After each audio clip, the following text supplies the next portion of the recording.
late in the afternoon, we wanted to break some we'd planned a series of questions back and forth, but Vice President Ansip was sort of saying that let's toss those aside and just have more of a conversation and try to take on some of the bigger issues of today. And certainly in the news, the controversies around Huawei and Chinese technology for 5G are broadly discussed, and yet there's not much information that those of us in the public can really evaluate. What's your take on how we should be thinking about the Huawei situation? Yeah, once again about Huawei and China and their technologies. Well, in December, on press conference, they raised this question. And the question was, do we have to be worried about Huawei? And I said, of course, we have to be worried. The question is why? It's because of their intelligence law, 2017 intelligence law, and according with all those software producers, hardware producers, they have to collaborate with the Chinese intelligence services, with their secret services. So, of course, we have to be worried.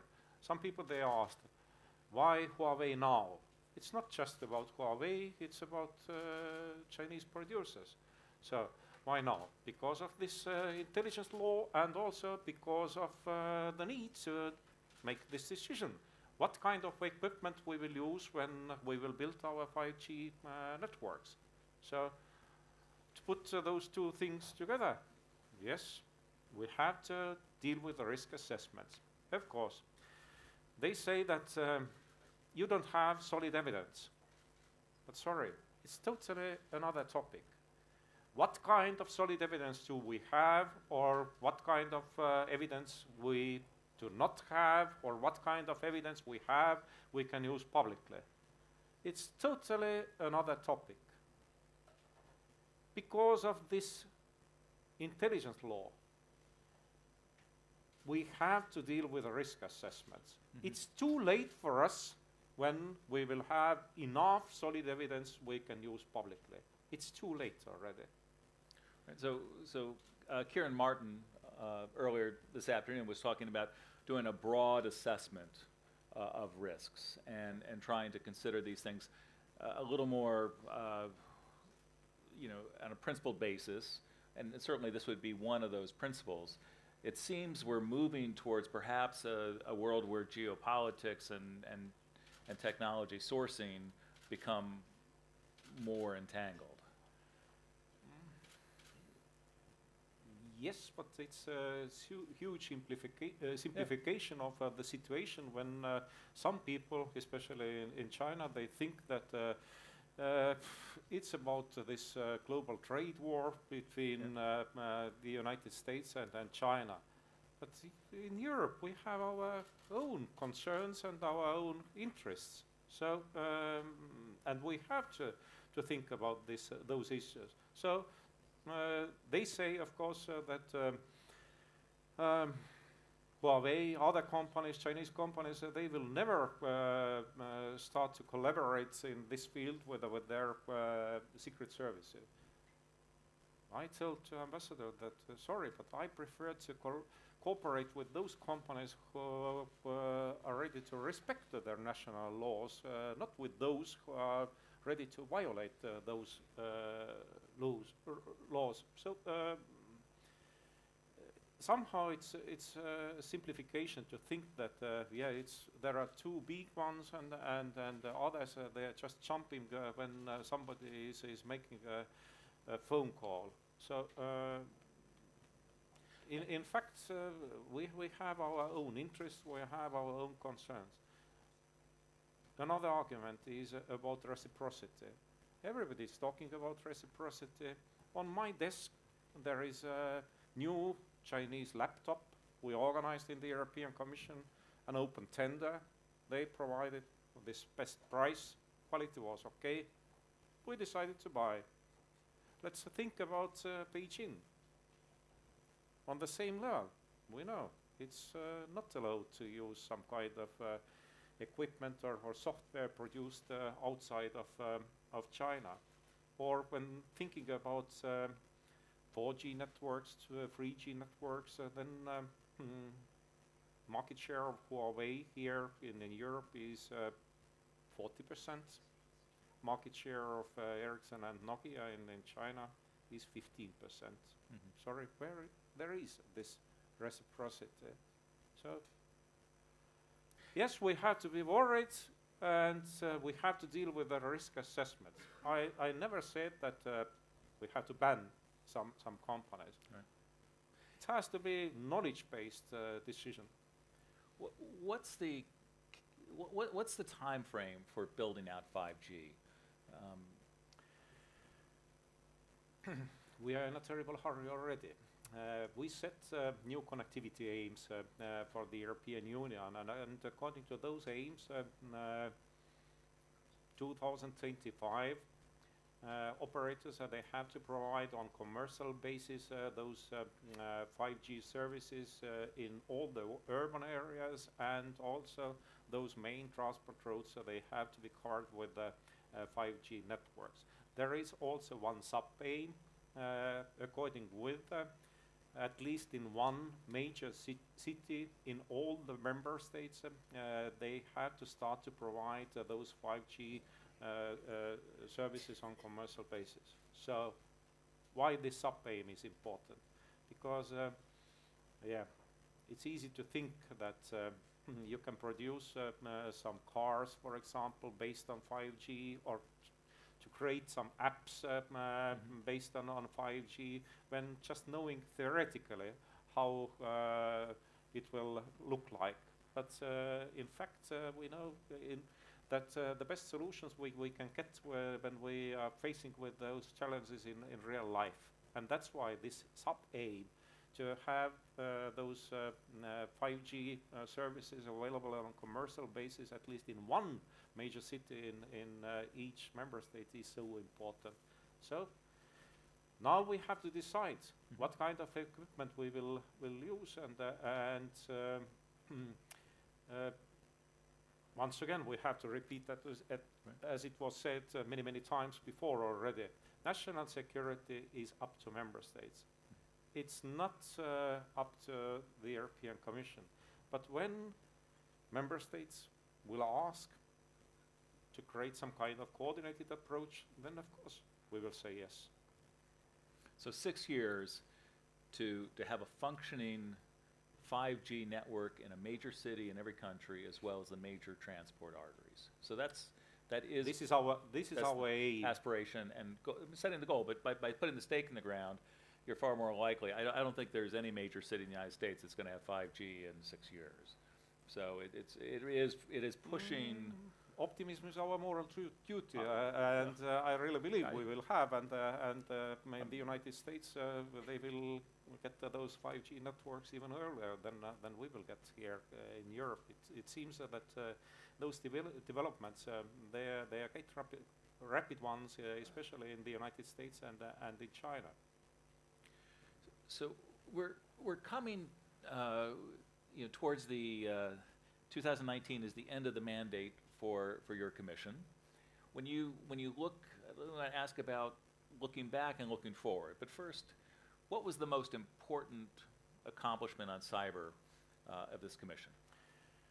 Yeah, before starting with the cyber, I would like to return to those 5G networks. Okay, let's go to 5G networks. We agreed in new telecommunication codes.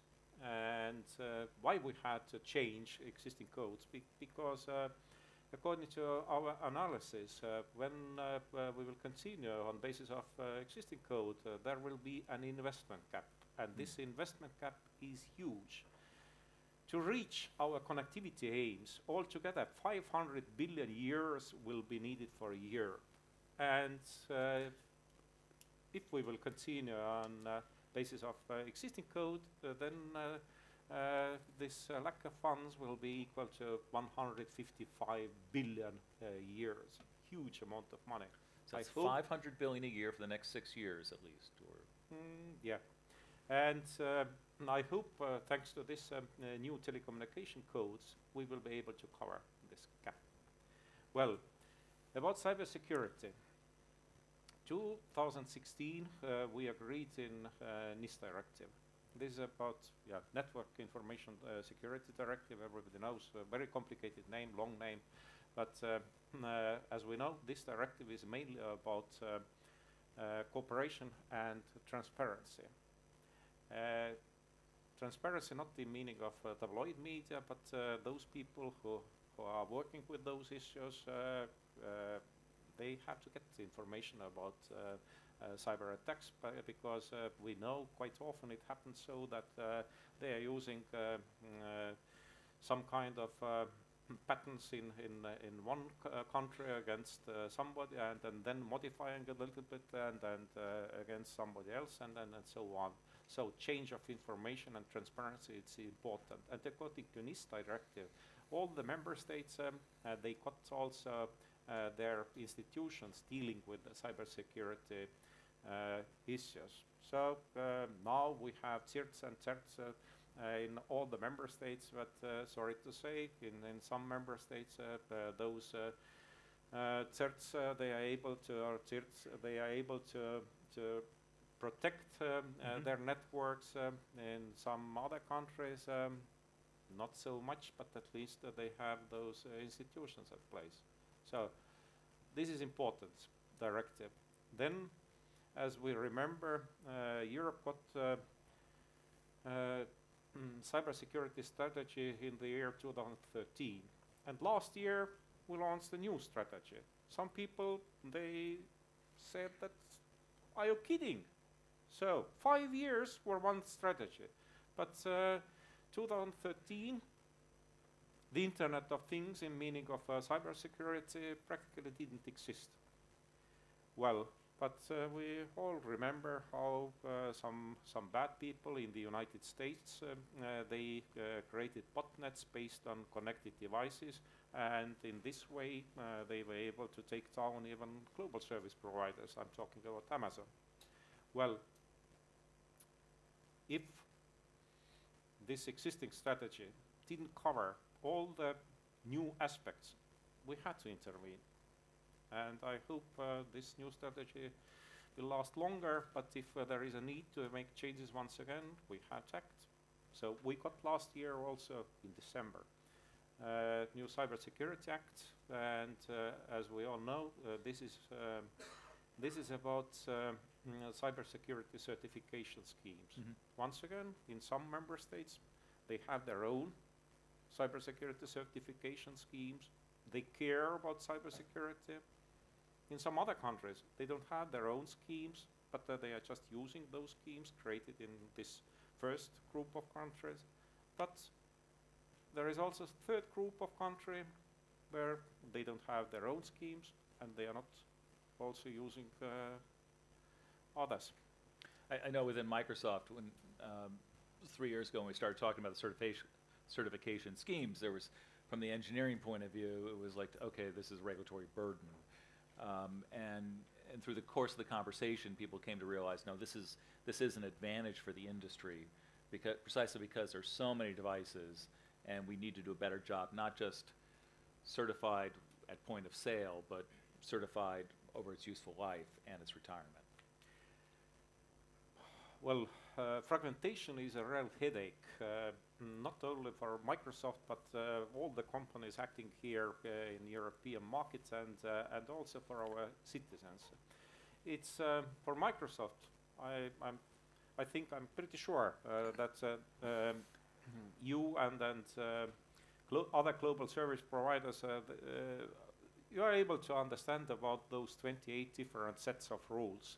So you have enough funds to hire lawyers to understand about those differences. But what about small and medium-sized enterprises? What about startups? So I said it many, many times. If we will continue with this fragmented Europe, then we will send very bad message to our startups. Stay at home or go to the United States where they already have this huge single market. In meaning of cybersecurity, I would like to say that digital single market, the whole concept, is supporting also secure Europe. Well, for avoidance of any doubt, we supported Yeah, I know. Right. I know, And- of course, but and while it's great that Microsoft pays its lawyers well, we'd rather hire engineers to make products. When talking about cybersecurity product, then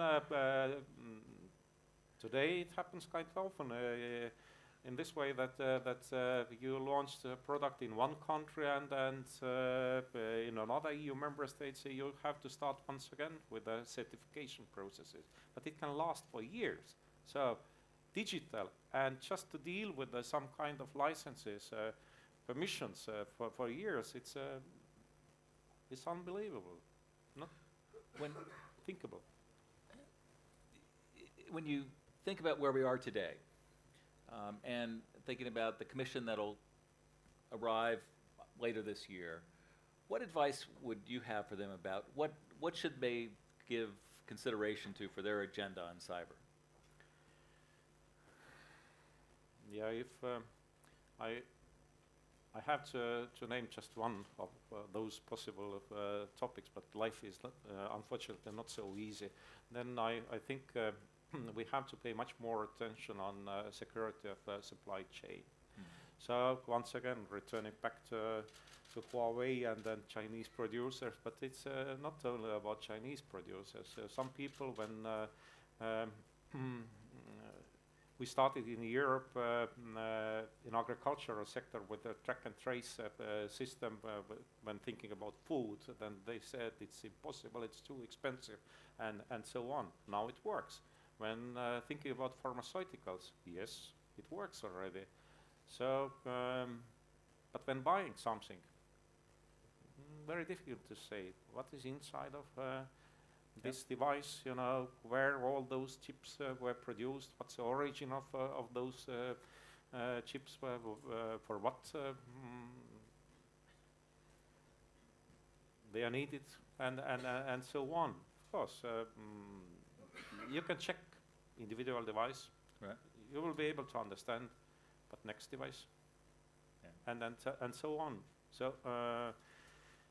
We have to pay much more attention on security of supply chain during the coming years. Then we have to work also to create cybersecurity product here in Europe, and that's why we would like to create cybersecurity network of cybersecurity excellence centers. So, but it will depend on budgetary issues once again, and I hope we will get new multi-annual financial framework very soon, but in fact it's also connected with Brexit.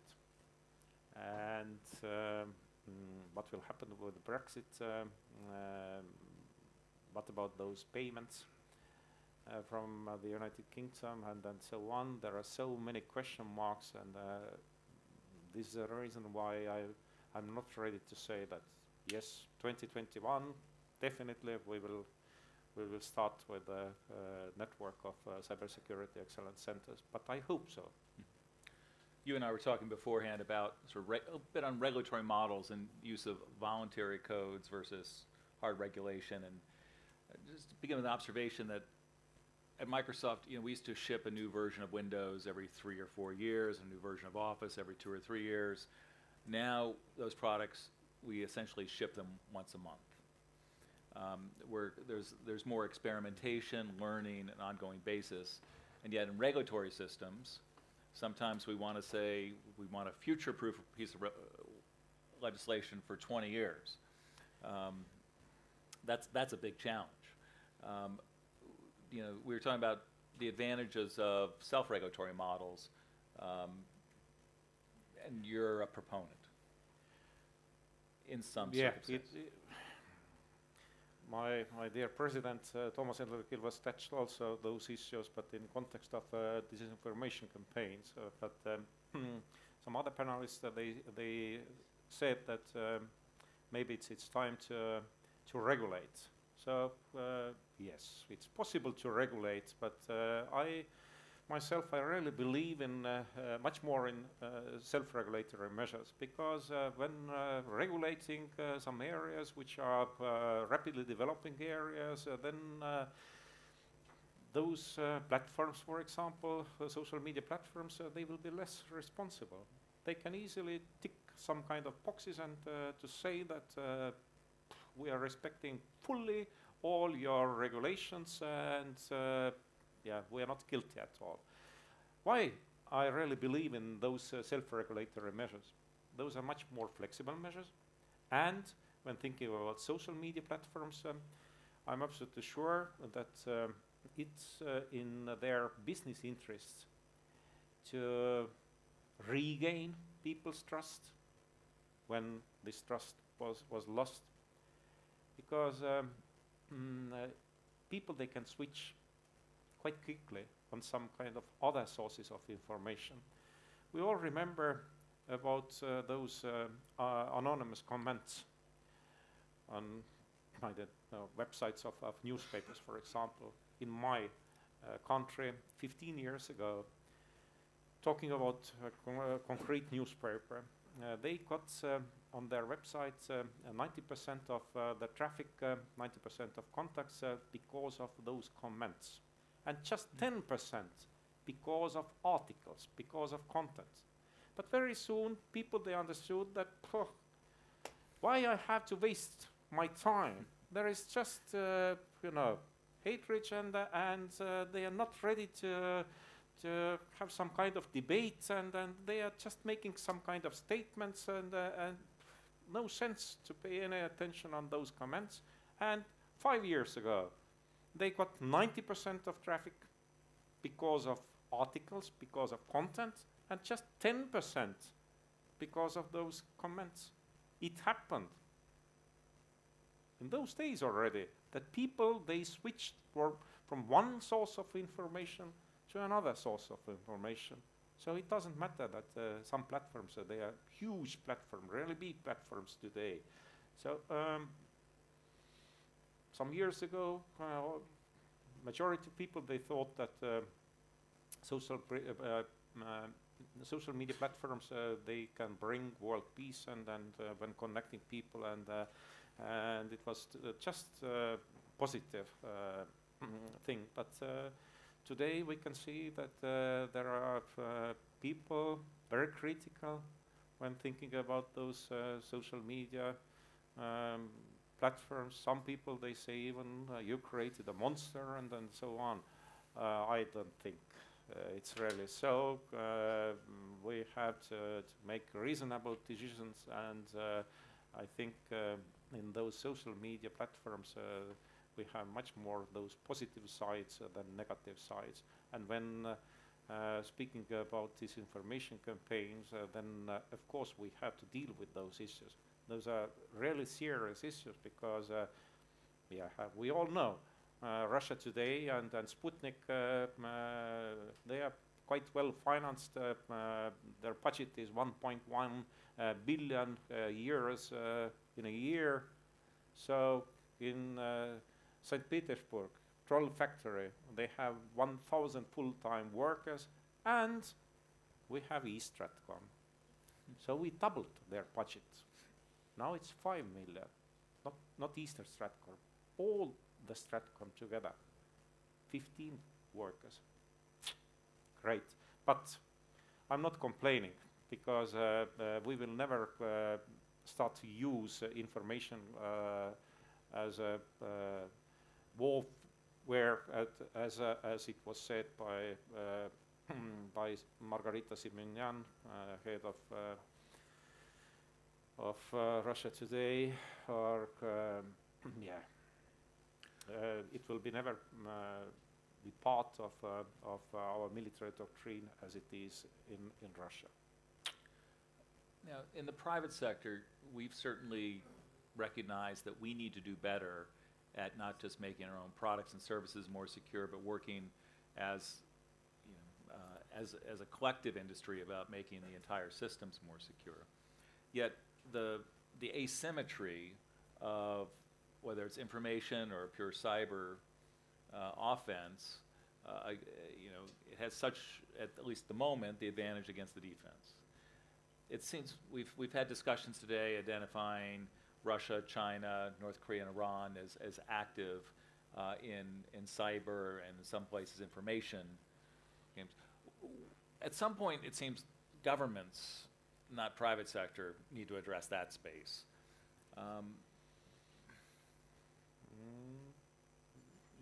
No, yes, I agree, but for governments sometimes it's quite difficult to understand about the importance of cyber defense, for example, or how to deal with disinformation campaigns, because yeah, it's not only so in some African countries, but also in European countries that high-ranked politicians they are not paying any attention on digital issues. So they are still counting those iron tons, and they think that's I don't know, airplane or train or ship. It's about steel. So when thinking about Rolls-Royce, about what people they are thinking? They are thinking about this fancy car, but it's about BMW, not so much about Rolls-Royce anymore, Rolls-Royce company. It's about engines on airplanes. And you, Microsoft, you connected all those engines, and we can say that, and it's about predictive maintenance. Mm-hmm. It's not enough to say that you have to change some parts after every 500 working hours. Maybe in some situations it will last just 499 hours, but maybe in some other situations 1,000 hours. It's about poor profits already. So they are able to provide some kind of advice, speed up, slow down, and save lower, fuel costs. upper, and so on. It's a green solution. We can say that Rolls-Royce is one of those biggest data companies we have in Europe. The same about Siemens producing good trains. So they're using those trains also in Spain. So it's not about steel so much anymore. This is about predictive maintenance. This is about data business. Or Wärtsilä. Nobody knows even Wärtsilä, but it's a really good Finnish company producing those engines and transmissions for huge ships. Once again, this all is about data. And when talking about free flow of data principle, for example, I'm talking about Wärtsilä, about Siemens, about BMW, all the other traditional industries. It's not only about Google and Facebook. So digital, it does not mean that it's about Google or Facebook or, okay, Amazon too. So, or Microsoft. Well, I know you have a special passion as well for how digital can transform agriculture. The smart. I think people they know about those cows even better than I know. But there's an aspect here where the rural areas need broadband connectivity, and in many countries, rural areas don't yet have a good 4G kind of system, let alone advancing to the high speed. And so we need to find solutions that can bring broadband in a more affordable way to cover wide rural areas for the purpose of agriculture. Yep, yeah, fully agree. All the continent has to be covered with 5G networks in future. Not only urban areas and those main transport routes, but all the continent has to be covered with really good 5G networks, because yeah, we have to demystify artificial intelligence and Internet of Things.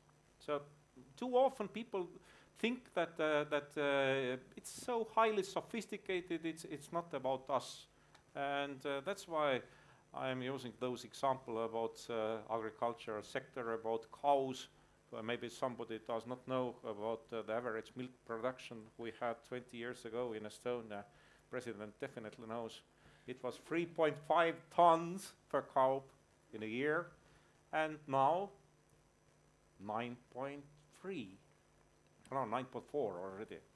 Only the cows in Denmark and Sweden, they can compete with Estonian cows. So how it happened? Cows. How it happened? They just put sensors on cows. Cows are getting feed in correlation with their production, and this feed is balanced, and whoops, so it happened. So cows are exactly the same, you know. No changes in those cows, and in chicken farms, the same story. So yeah, maybe somebody does not know what is wrong with chicken. You know, with chicken nothing is wrong, but the problem is in our behavior. We prefer to buy 1 kilogram chicken. Nobody is ready to pay for 500 grams because it's just about bones and skin, and also to get 1.5 kilogram chicken, it's too fatty. Why I have to waste my money to buy fat? So now they're using sensors in chicken farms, and they were able to increase this percentage of 1 kilogram chicken in chicken farms from 35% when respecting this freedom of choice of chicken into on 85%. So what Microsoft did with the cows? So Microsoft created a solution which is based on gadgets. They are putting those gadgets on cows. So we're talking about connected cows once again. So I don't want to waste your time, but I think it's important to bring those issues, you know, on grassroots level. And thanks to those gadgets, in farms they are able to detect 20 different diseases. They are able to detect estrus, for example, heat. You know, if you will miss those 15 hours during which you have to intervene, then you have to wait for another 21 hours, no production. So solution is quite simple, based on in combination of the Internet of Things and artificial intelligence. It works. So we can say that it's too ugly.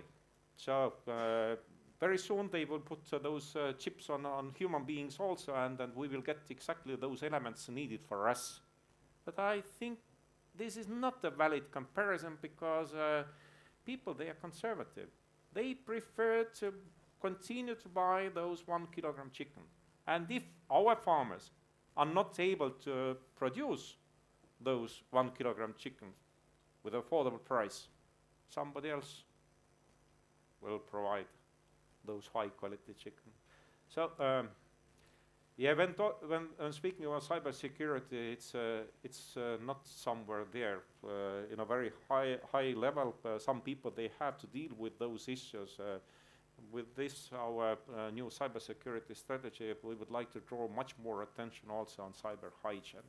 So before having lunch, people, they are not even thinking, but they are washing their hands. So when dealing with some kind of digital devices, you have to do the same. Very simple rules. So we're going to take a couple questions in a minute. I'm going to ask one last question before we, so think about the questions you'd like to ask. But in terms of how the Commission is organized and the Commission services, and the shifting priorities over time, and digital becoming bigger and cybersecurity becoming bigger, can you imagine changes to how the next Commission might organize to better deal with the set of digital and cyber issues? I think digital has to be much bigger and on the center of attention. We launched this digital single market strategy. We launched 30 different legislative proposals, and we already reached an agreement with the 28 of those proposals, but it's not enough.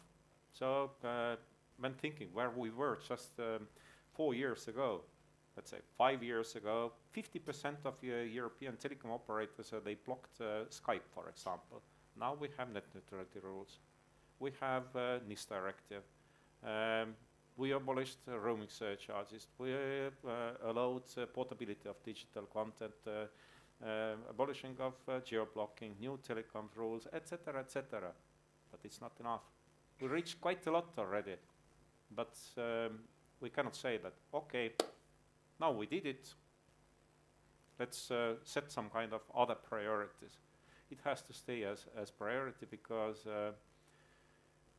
our life is already fully digital, and when thinking about the traditional industries, it's also about digital, about data, as I described using example of Rolls-Royce, Siemens, and Wärtsilä. Right. So questions from the audience. We have one back here, the first hand up. So microphones. Does it mean the time is over already, or what? No. It's just red. The final. We have 7 minutes for questions. Thank you. Hi, my name is Sveta Drajanovska. I work with Hill & Norton Strategies. Mr. Ansip, when you were talking about 5G networks, you said that the risk assessment will be needed. I wanted to ask you if you can elaborate a little bit on who exactly will carry out this assessment, what the time framework will be, and will this be somehow connected to the certification framework that we've heard so much today from the Cybersecurity Act, which, as we also heard, is not active yet? Thank you. Well, as I said, and as it was said by many other people, national security issues, those are up to member states to decide. But when member states, they will ask for some kind of common approach, then of course the European Commission has to deliver. But we are in a very early stage in this meaning. So I myself, I would like to work with this common approach. So some people, they said that we have to change our legislation once again to respond for those issues. No need for that. There are many tools in the hands of our member states already to deal with those issues. Well, spectrum allocation auctions. Somebody will win. Then government has to issue this license. But in licensing terms, there was always this national security criterion. Then critical infrastructures. It's up to member states to add also 5G networks into those infrastructures. Then investment screening schemes, and so on. This is a long list of instruments which is available already. So, but at first we have to deal with risk assessments. It's not just emotional issue. It has to be based on knowledge, on information, on arguments. And how we will deal exactly, let's see. Questions?